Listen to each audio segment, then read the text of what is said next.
Please be aware, if you're attending this meeting, our meetings are recorded for future viewing, and we are privileged to gather on the traditional territory of the Kwakwaka'wakw.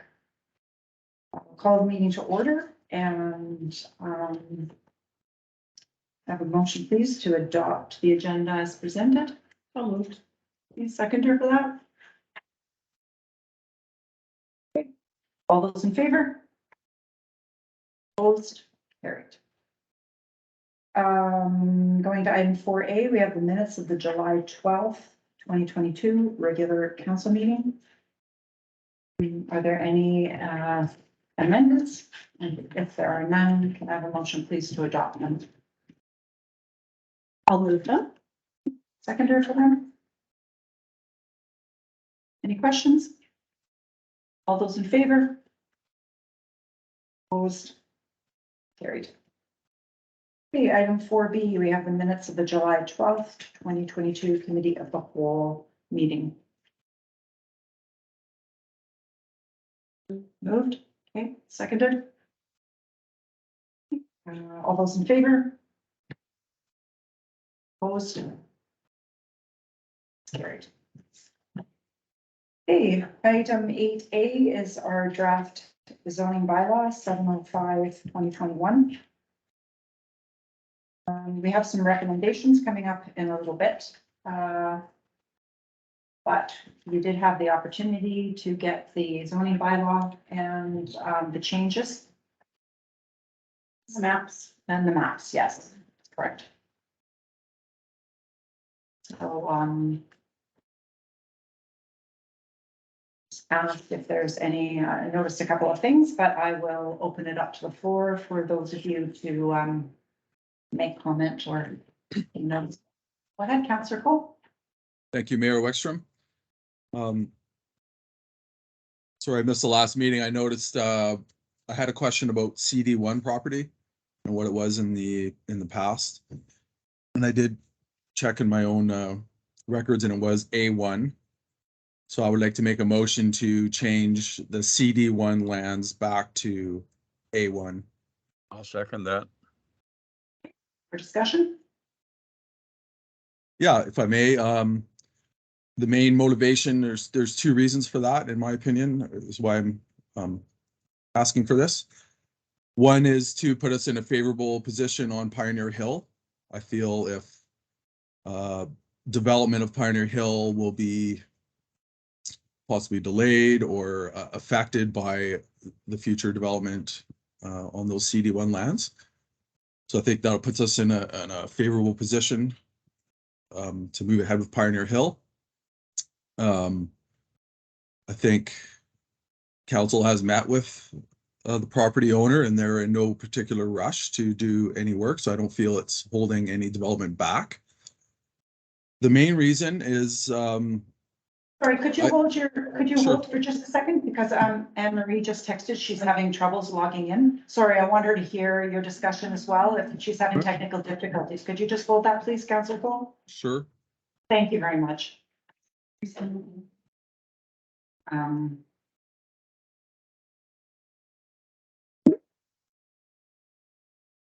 Oh, it looks like she's in just a second and she'll be in. Thank you very much, Councillor Cole. You're welcome. Yes. Okay, go ahead. So So Emery, if you can begin from the beginning, that would be sure, great. sure. So I've made a motion and it's been seconded to change the CD1 zone lands to A1. And I did a bit of research because I was on the advisory planning committee at the time. And it was previously A1 and it was changed to CD1. So I would like to change it back to A1. Two of the reasons I was just discussing Pioneer Hill and the fact that the town owns that land and we're hoping to develop that. And I feel the potential of arguably better property to develop, waterfront, better views, etc., might negatively affect the development on Pioneer Hill. And it's our understanding as a council from the landowner of the CD1 zone lands that they're in no particular rush or there's no immediate plans to develop that land. The The other reason for this request is I feel the land that's zoned there doesn't meet our needs at this time, and it might not meet the community's needs in the future. So by putting it back to A1, when the proponent is ready to develop that property, they can come to council and, you know, for example, there's absolutely no multi-housing in the CD1, so there's no potential for any sort of apartment building, you know, maybe low-income housing. It's basically designed for single-family homes. And in our housing study identifies the missing middle as, you know, 1-bedroom, 2-bedroom townhouses, that kind of thing. So it really doesn't meet our needs right now.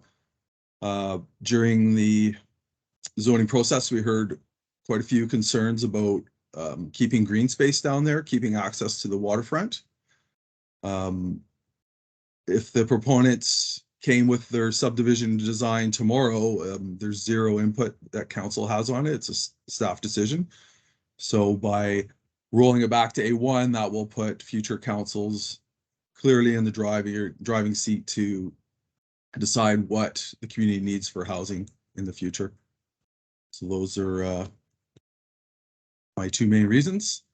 Three, I guess. Like I said, if we're in the driver's seat, then we can discuss where the parks will be, where the green spaces will be, et cetera, et cetera. You know, right now they just have to comply with, you know, 5% parkland designation. Thank you for hearing me out. Anyone else like to comment on the motion? When we asked Kevin about reverting, like changing it, didn't he say that before they could go ahead, it had to come back with a subdivision plan and everything? Do you guys remember? I remember yeah. clearly that Sorry. The meeting we had recollection. on Monday, Ryan, sorry. it does not have to come back to council for approval, only if there's reports required, geotechnical reports or whatever, environmental reports. We get to weigh in on those and comment on them, but we have nothing to do with the use of the land. It's been decided by the zoning and it's already there. So we don't get to say anything. It's dealt with by staff. I sat down with Kevin at the public meeting and I asked him directly about that. And he directly answered me. And so unless he's wrong, we don't really have a whole lot of say in it. And I agree with the fact that 15 years ago, this was zoned. I was at that meeting when the proponents came with their promoter and told us what they were looking forward to do with that land. And at that time, it was probably something that could have theoretically been suitable for Port McNeill, but it certainly isn't suitable currently for what our needs are. And if we have the opportunity to zone it to something that is more appropriate for our town, I think then it's up to us to do that.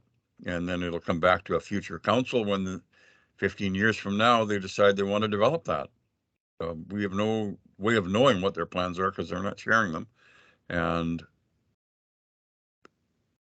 we're not in very much, we have very little opportunity for input. And there's an awful lot of interest that I heard from neighbors on Cordina and on Beach Drive. Were concerned about traffic patterns that could develop in that area as a result of leaving those lands zoned the way they are, with no real input from council to control that development. And we really don't have much to say about it anymore unless we zone it differently and compel them to come back to the table. Councillor Downey? I'm not. I'm just reflecting on the zoning, or not the zoning, the OCP, and I didn't remember a lot of people at the OCP open house saying that they were against the CD1 As a matter of Yes. fact. Yeah.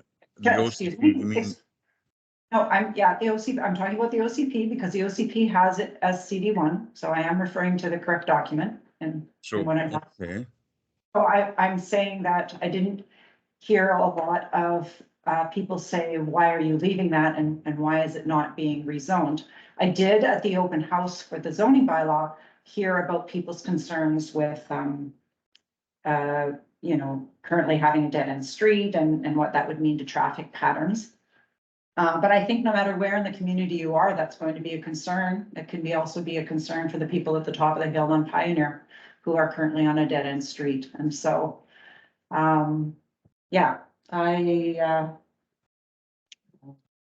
oh, okay, I'll stop there and I will turn it over to Councillor Downey.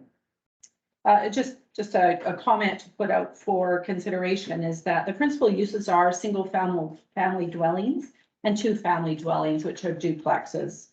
In addition, there are cottages permitted on the property. These are things that we see in many communities across British Columbia. We have whole developments where they're basically duplexes built made into a little community, houses with carriage houses adjacent to them for whether it's for family or income supplement. I don't know, it's irrelevant, but these are things that are happening across the province, and that is permitted in the CD1. And I think that would be, in my discussions with people at the zoning meeting, the public one, I heard many people say, I would give up my house if I could get, you know, one of these patio homes. A duplex or a single patio home would be right up my alley. There's a lot of demand for that. And I think this would meet that demand. If Go I ahead, may. Councillor Bolt. Yeah. So, yeah, our OCP does not specify CD1. It just shows that whole area as residential. So my Okay. proposal does meet the intent of the OCP. And frankly, I hear from people that don't have houses, not wishing to have a waterfront cottage. What have we done to add housing in our zoning? We've changed like one property we changed to multifamily. What happens if these copper mines go ahead? You know, where are all those people going to live? They're going to go off to Port Hardy. You know, we need this land to sort of hedge our bets on the future, and a bunch of waterfront houses with cottages is not what we need. That's not the demand. There's people cannot find places to live, period. And if we had 2-bedroom houses or patio houses, whatever you want to call it, but multi-family housing is needed. And that whole CD1 does not address that at all. Our housing strategy clearly says what is needed, the missing middle they call it, and it is not waterfront houses with cottages. Sorry. It's clear. It's very clear. Councillor Mitchell? just a couple of things. I think one of the things that came out of our zoning open house, which was well attended and some people were pretty vocal and articulate about their concerns. And I think that was great. And I think what that showed was the flaws that were in our official community planning process, having been done in the middle of a pandemic when people weren't that interested in coming out. We had very poor attendance at public meetings during our official community plan. It was a flawed process in that respect. And the focus groups, many of them were ill-attended. Some of them were never attended by anyone. And yet we're using that plan that was, in my view, very sketchily done in terms of public input. And we're quoting it and saying, well, this we're going to, you know, this support is supported by the community plan, or it isn't supported by the community plan. I think that maybe we need to be a little bit more generous with our interpretation there. And I believe that what our commitment should be to, it should be to housing for seniors, housing for those who can't afford market housing, so below market housing, some opportunities for us to partner with other levels of government, if we can put some land in play that we already own, and get some housing that that working class people can afford. The people we're not hearing from are the people that don't own homes now. I didn't hear a lot of comment from them, but I do when I meet them on the street or when they come into my shop and we talk. And I think it's really important that we provide those opportunities. And so we need to take control where we're allowed to take control. And this motion allows us to take control of the activity and the development going forward. And, you know, the new council will have the opportunity to rezone that to an appropriate use when an application comes forward to rezone it to an appropriate use. And right now, after 15 years or 16 years as CD1, it clearly isn't in the interest of the landowner to do anything with it. So putting it back where it was doesn't seem to me a bad thing to do. It puts us in a better position to control development. I'm not so sure about whether we leave it alone, it's going to hinder our Pioneer Hill operation. I don't know. I'm not much of a real estate guy in that way, but I do know we have to get moving on housing, and that landowner certainly isn't doing anything about it for us.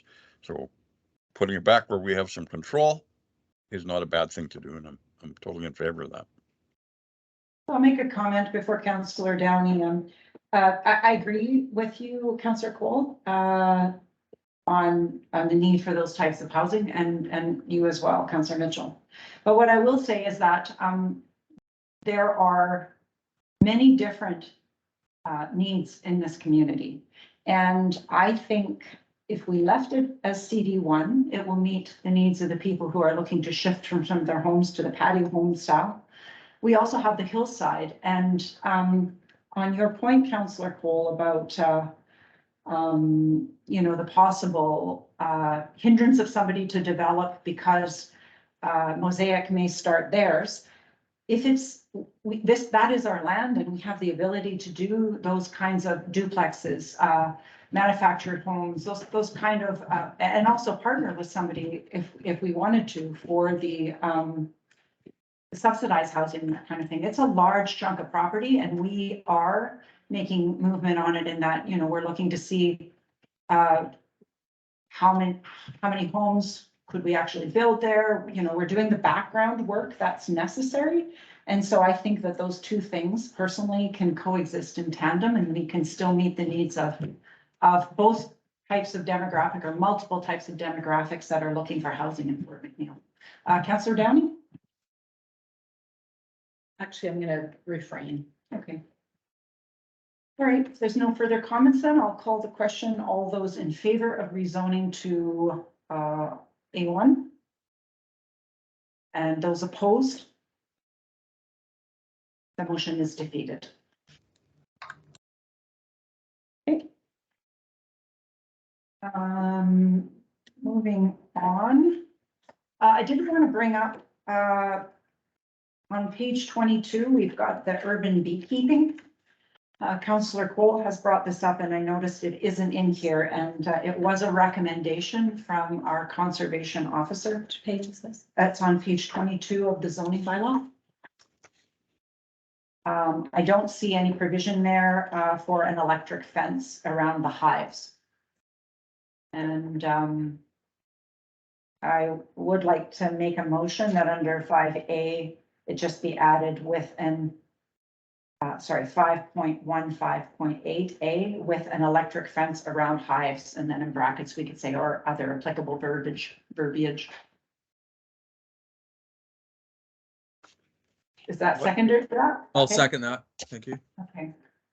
For discussion. I just like the page. You said page 22. 22 of the zoning bylaw, yes. So that's It's right at the- 22 or 22 of 69. The zoning bylaw that was put in our packages Yeah, for we this have- meeting. I'm looking only at it. I got- don't see bees in here.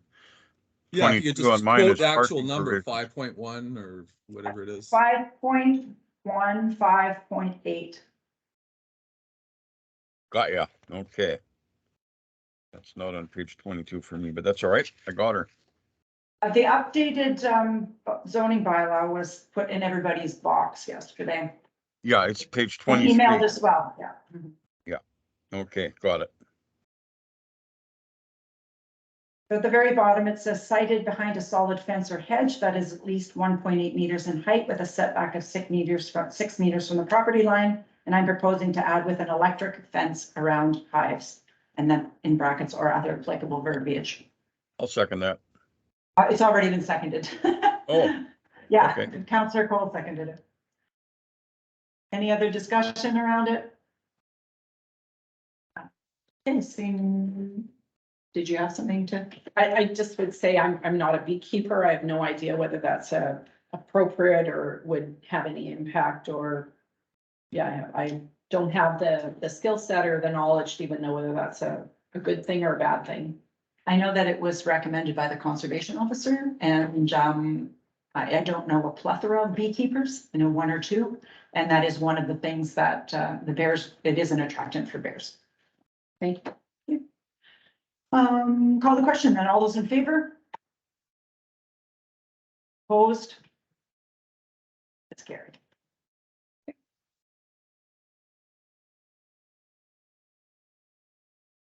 Is there any other points or comments before we go to the recommendations? I would like to see the property on Beach Drive. You have to look at the map. It's the adjacent, it's adjacent to the 7 or 8 lots at the beginning of Beach Drive, residential lots. There's a area there that looks to me like it's public use. On the opposite the water side, I'd like to see that rezoned to a residential. So I'm going to make a motion to that effect. I don't have an parcel identifier, but it's pretty obvious on the map. I'll second that motion. Staff is just one moment, yeah. Excuse me, Councilor Mitchell, can you just clarify that motion? It is, It's right next. it's right I don't- below 1798 Broughton Boulevard, but I don't know there's no street address, of course. 1789 is mine, and it's right next door to mine. It's right, that's right. It's right next to 1789. Okay. And so the motion is to change that from, Wait, is that it? Hang on, just- Zone it to R1. No, that's mine, like, sorry, yeah, that's this one right here.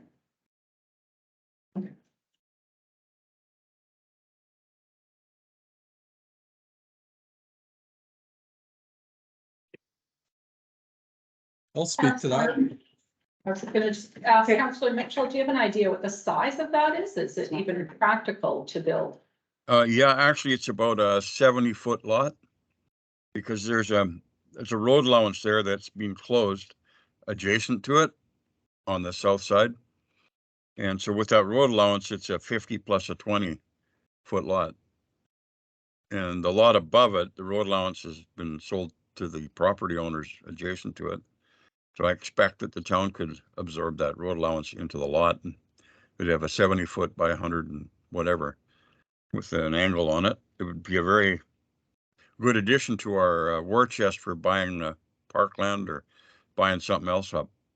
Because of course, money that we earn from property sales goes back to property purchases. And that's a very desirable spot. If I Go ahead, could speak- Councilor Cole. Thank you. Yeah, I would note, we had discussions about selling our property on Woodland. Because of the thought that we need more residential lots in town. So there was a real strong argument made by some members of council to do that. We opted to keep that lot for future consideration because of what it backs onto.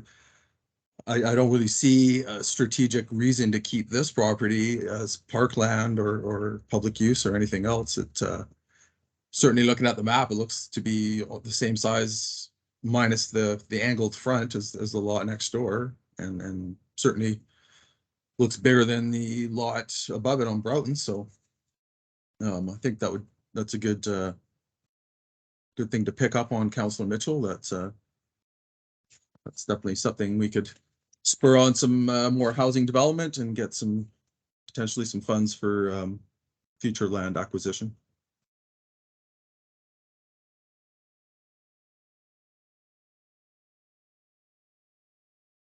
I'll just give some history on that. There actually used to be a house sited on that property. The town deliberately purchased it and removed the home because the intersection was quite dangerous. So it was a very purposeful, intentional acquisition of that property to provide safety for people traveling along Beach Drive. I'm without actually getting a proper measurement of the lot, and also a perspective as to whether having a driveway that somebody would have to access on a corner would be wise or not cause more harm into the community. I can't support this motion as it's brought forward. I'm gonna actually turn the chair position over to Councillor Downey, and I'm gonna step out for a minute. I'm just realizing that with my house being right next door, it could be construed that I don't want development, or it can be construed that I want development to increase the property value of my home. So I just realized that I'm gonna step out and then turn it over to Councillor Downey to chair. Okay.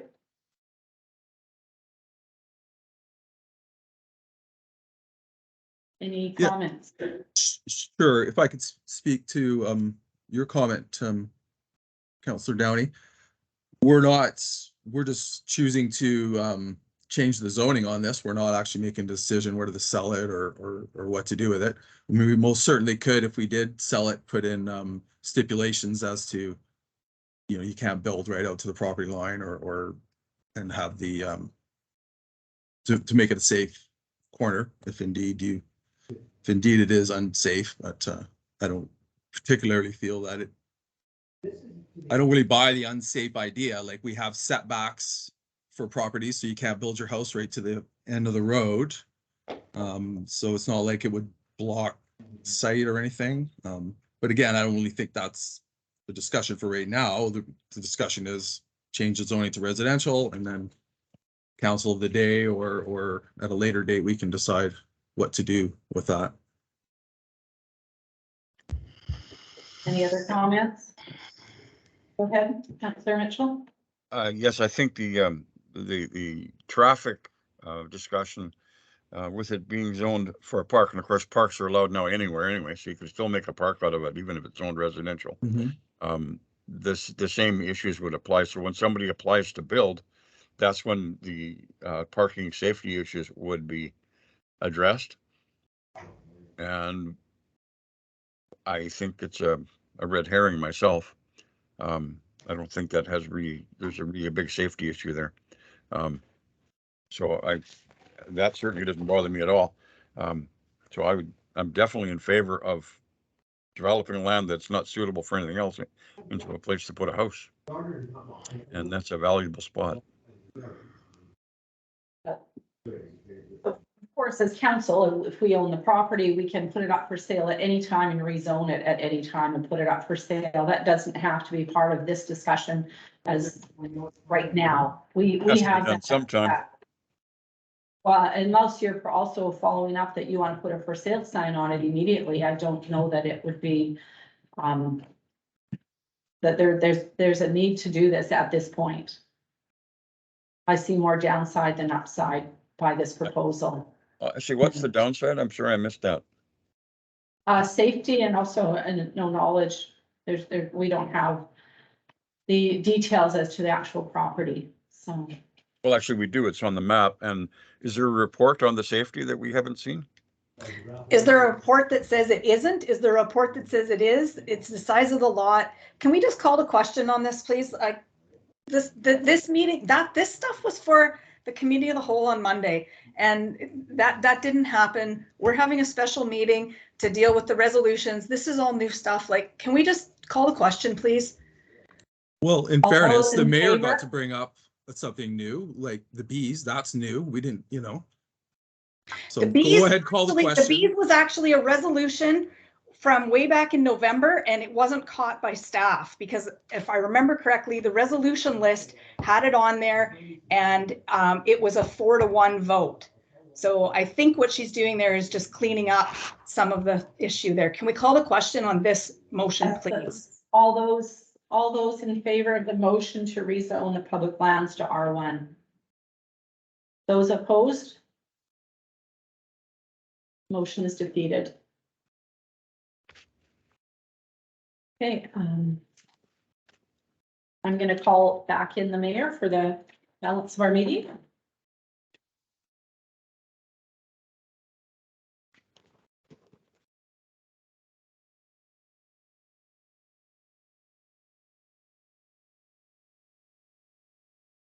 Okay. We still on item, yes, we are. Item 8A, are we moving on to the recommendations? Yes, we are, unless is there anything further? Well, one thing on the map, and I don't know if it falls under the recommendations, but if council could, if we look on proposed zoning map, area 1, you'll see along Cedar Street, it says, I think it's C2. Kevin made it, but I believe it was supposed to be C1. And I can't remember if it was the conversation with everybody at the table or the conversation where there was just 3 at the last meeting. Which property is Right this? here, this here, all got zoned now as C2, but I believe it was The supposed to be whole strip. C1. The whole strip was C2. C2? The motion. Oh, okay, all Yeah. right, great. That was my recollection. Okay. Thank you. Want clarity. All right, so then we'll move on to item 8. Oh, sorry, got 2 different agendas here. 9A, we have recommendations from the July 18th, 2022 Committee of the Whole meeting. So the first recommendation is to rezone Port McNeill Enterprises property to M2 instead of recommended M1. So can I have a motion to support that, please? I'll move that. Seconded. Okay, discussion on that? Okay. Seeing no discussion, all those in favor? Opposed? Carried. Sorry, I forget about the delay. Where with the 2 on screen, was that all in? Can I do that again? In favor? And I'll wait longer. Okay, opposed? It's carried. Thank you.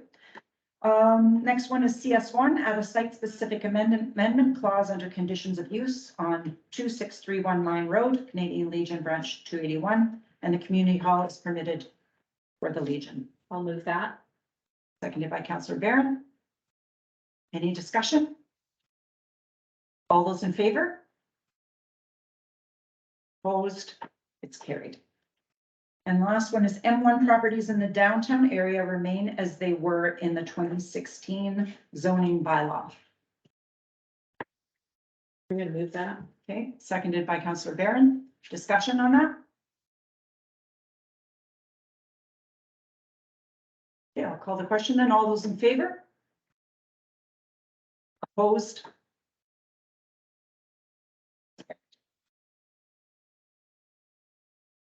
I think that is it. Is there any public in our meeting today?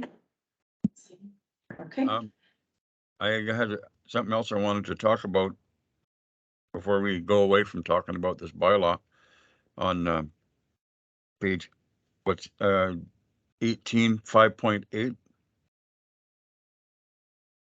Shipping containers and temporary buildings.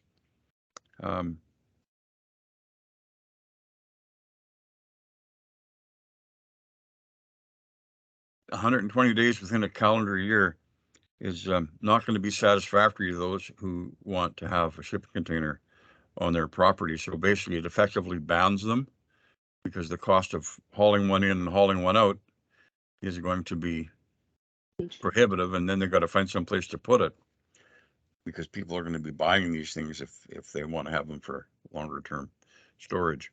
And we have quite a number of people in our community who use these now. And I understand the desire to regulate many aspects of people's lives. I'm just wondering if we really want to be that specific about regulating this particular item. I'm not even sure that the size 20 square meters is I don't know, seems like a fairly significant size. But the 120 days in a calendar year effectively bans them. And is that really what council wants to do? This didn't come up until it was inserted in here. I don't ever remember anybody coming to me and saying they were opposed to temporary buildings or shipping containers. And now we have it. And I drove around town. I looked how many there were. I didn't count them, but there sure is a lot of them. And it tells me that there's a desire to have these things in our community. So do we want to put a ban on them? Because that's what this does. Except for construction purposes, they're banned in effect. So I'm going to make a motion that the words 120 days within a calendar year be struck from that bylaw. 5.8.3. Is that seconded by you, Councillor Cole? Yes, thank you. This particular, I'll just speak quickly on it. It is shipping containers in temporary buildings, so. I think that's why the shipping containers were lumped under temporary. I do seem to recall the conversation that we had and that we did not actually, in fact, want to see shipping containers all over town. That is exactly the discussion around the table. Go ahead, Councillor Cole. Well, we just passed to keep all M1 properties in town. So now all those properties are permitted to have C-cans. It says right there. 5.8.3 are permitted with industrial zone properties. So across the road is an M1 property. They're going to be allowed a shipping container, but then the C2 or C1 across the road is not going to be allowed a shipping container. So we do have a discrepancy here with the intent of the bylaw. And I sort of take exception with 5.8.2 that people can't have fabric covered structures. I mean, I get it. 5.8.1 is, yes, you got to keep it in good shape, but you know, we can't have a fabric covered structure in the front of your yard. Seems a little restrictive to me. And I get the intention here is probably that C-cans are not pretty and they don't look good in the residential area, but we're not prepared to enforce our bylaws, you know, RVs parked on the road and all these other unsightly things. So I'm not sure why we would be heavy-handed on this particular one. Any other question? Call the question. All those in favor? Opposed? It's defeated. So I do just want to point out that we have a discrepancy there now that we're keeping the M1 property. So we are allowed, right now you're allowed storage containers. So. And if you, I don't know if you had a chance to watch that committee of the whole meeting. It will be, whether we are on council or not, it will behoove us to nudge, remind, however you want to put it, the next council that we are to continue on that M1 down in the downtown core, because the intent was not just to leave it and merrily go along. It was to engage with the business community, find out currently what's on that use, and perhaps having levels of that particular type of industry. So what right now do we have in the downtown core? And what do we all agree that we don't want to see in the future? So it's just that it was recommended by the planner that particular conversation and detail of work that needed to go into it would not be able to be done. It would probably take about 4 to 6 months to do. Thank you. I did watch the meeting. All right. I'm Sorry. just on that discussion. I'm just curious. Do you mean moving the industrial zones out of the downtown core or beautifying them? Go ahead. Yeah.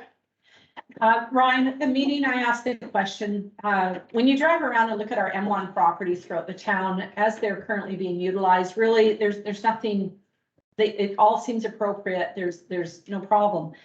But when you go and look at the M1 definition, that allows for greenhouses, it allows for storage units and a few other things that perhaps we would not want in a downtown core. For all purposes, what we have is light industry operating commercial businesses in our downtown core. And I don't think anybody has a problem with that, which is why we've heard what we did at the public meetings and around this table. So the question I had asked is, should we be creating another industrial zone? So we take everything in M1, we move that to M2, but within the M1 category, because it's the least intense use, you would strike from that greenhouses, you would strike from that, whatever else we thought should be struck from it. And so then it permits what's happening on the land base there right now, but it also identifies that we don't want to see other particular M1 uses happening in our downtown core. So that was really the discussion around that. And of course, That council would be the work. That council would be hasn't the had work an for a appetite. future council. Council hasn't had an appetite to create a decent sized industrial park. Expand our boundaries, whatever we need to do. So until that happens, really, it's hard to do much about what's going on downtown, isn't it? Okay, thank you for that. I don't think that council hasn't had an appetite. I think we've been so involved in this particular process. It's taken up so much of our time that we just didn't get to it. So, okay, motion to adjourn. Moved, seconded. All those in favor? Opposed? Carried. Have a great day. Thanks. Bye now. All right.